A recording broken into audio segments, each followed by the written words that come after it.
வணக்கம். இறை மலரட்டும், ஒளிரட்டும்.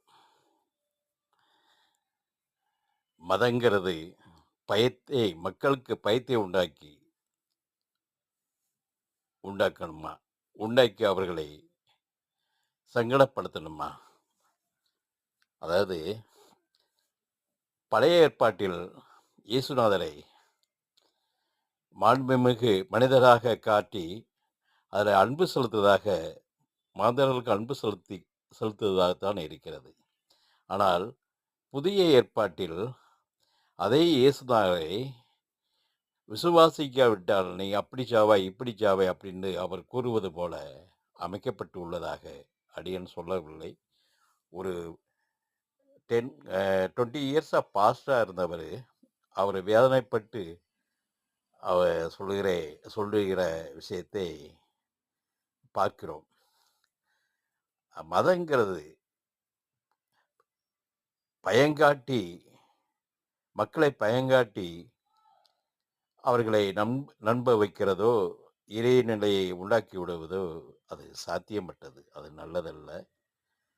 அந்த காலத்திலையும் சொல்லுவாங்க, சாப்பிடும்போது சொல்லியிருக்காங்க, வெளிச்சமில்லாத நேரத்தில் பூ இருட்டில் சாப்பிடாத பூதம் வந்துடும் அப்படின்னு அதை பூதத்தை காட்டியிருக்காங்க. ஏன்னா இருட்டில் சாப்பிட்டா பூச்சிச்செல்லாம் விழுந்துடும். அது வேற, அது மறைமுகமாக. இது ஆணித்தரமான நிலையில்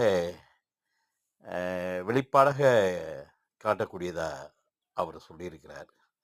ஆனால் மத நம்பிக்கைங்கிறது இதை கடந்து வெட்டவெளியே ஞானத்தை உண்டாக்குறதான் உண்மையான இறை நிலைக்கு ஒப்பானது. அதுதான் உயர்ந்தது. இந்த வட்டம் இந்த வேலையைத்தான் செய்யும்.